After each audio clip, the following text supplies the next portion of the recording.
What's up guys, you are watching Sid Gaming and today we are going to talk about the error NW-31250-1.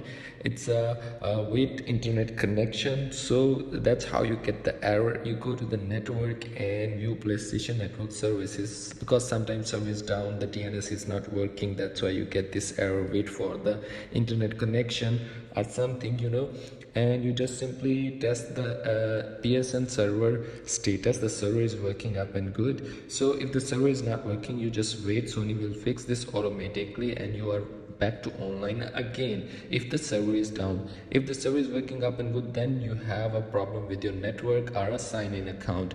So simply you just go set up an internet connection again and forget the before one, first one, and then manual settings, primary DNS, change it to 8.8.8.8 and the secondary DNS to 1.1.1, and then press next. And after that you just simply test the internet connection and speed, it will be fixed.